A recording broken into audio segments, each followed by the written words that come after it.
Welcome to the Flipping and Wholesaling Houses in New York show. I am Michael Pinter, where I teach you how to start flipping or wholesaling houses.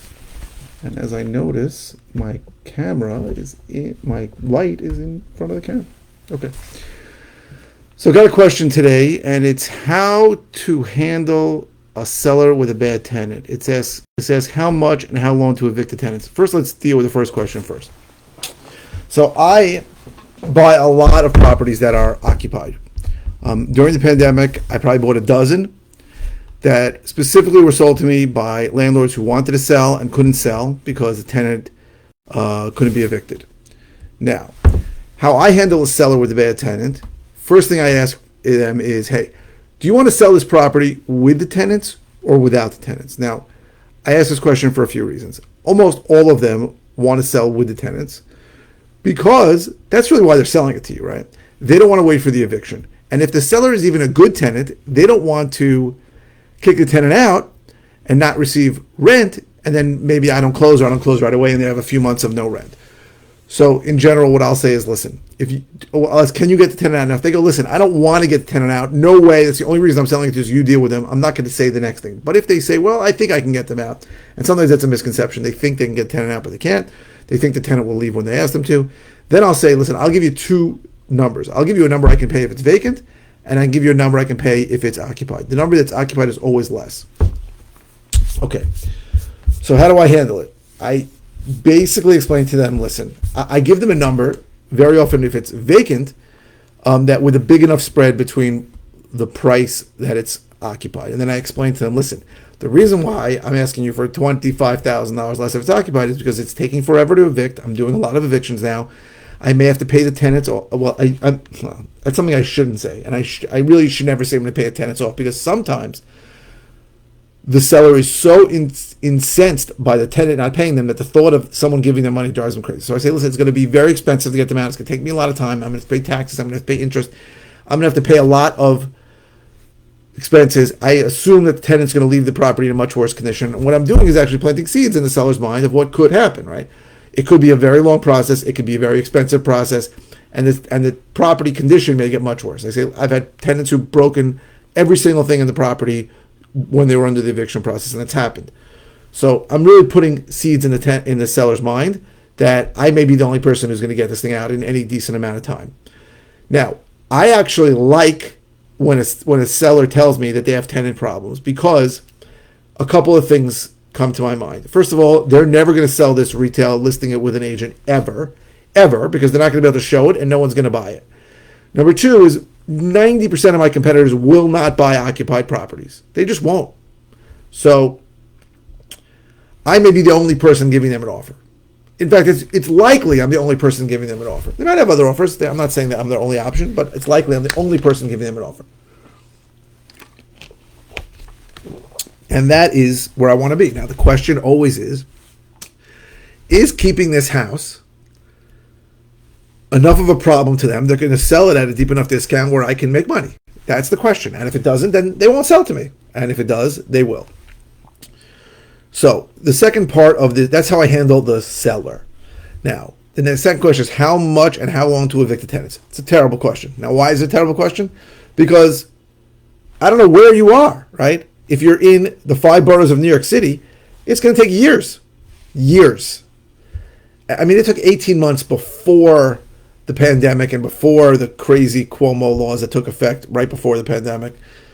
So it could take years. If you're in Nassau and Suffolk, right now, it's probably taking close to 9-10 months. That's coming down, getting shorter.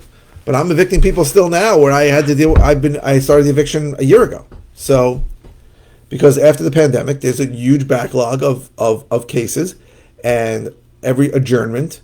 So just to give you a basic gist of how it works, there's almost always an adjournment, which means that the tenant comes in and says, I need more time. Well, the tenant's attorney or the tenant's attorney asks for more time. It's a stall tactic. So the issue is in the 5 boroughs of New York City, those adjournments are months. It used to be a couple of weeks in Nassau and Suffolk County, but because of the backlog, those adjournments were longer. Now they're getting shorter, so things are moving better. I have a court date in 2 days with a horrible tenant who lied to me and I'm hoping that we get a warrant for possession so we can evict her right away. Now, so how long and how much is a bad? It depends where you are. Okay, and there's no way to really know, but you always have to assume worst case scenario. So the question I get asked a lot is how much will it cost, right? How long will it take? So I'm not in Nassau County today. I'm going to figure it's 9 months. So I'm going to figure 9 months of interest costs if I'm borrowing money, 9 months of taxes, 9 months of possibly snow removal in the winter and cutting the grass in the summer if they're not dealing with it, because the violations will come to me. And then I've got to figure my attorney costs, which is completely unknown. It depends how long they jerk it around. And then I have to figure in the worst case scenario, which we actually go to eviction, and then I have to pay for a mover, which could be thousands of dollars. There are other court fees and things. So I'll almost always, I'd say always, I'll always go to the tenant first and offer them something to leave, right? Which is usually less than what it costs me. I have to figure out what that is. But without a doubt, now in the city, it's more problematic, right? Because you're talking about years. It could be 3 years. That's a long time. And a lot of things can happen in 3 years. The market could change in 3 years. In Nassau County, hopefully within 6 months, will be about 6 months to evict. Most of the time, there's going to be a huge shift in the market in 6 months. So it's easier, right, when it's shorter time frame. And I know people like in Texas are listening to this going, well, this is crazy, because in Texas, it's like 36 days to evict somebody. But that's the fact. So in my opinion, there is always a price where it makes sense to take it. But you got to figure out, worst case scenario, how long it's going to take to get them out. Now, all the properties I bought, every single one, I was able to get inside and take a look at, which is another challenge, right? When there's a non-cooperative tenant, sometimes you can't get in. I've gone through in this channel a few tips and tricks to get inside. But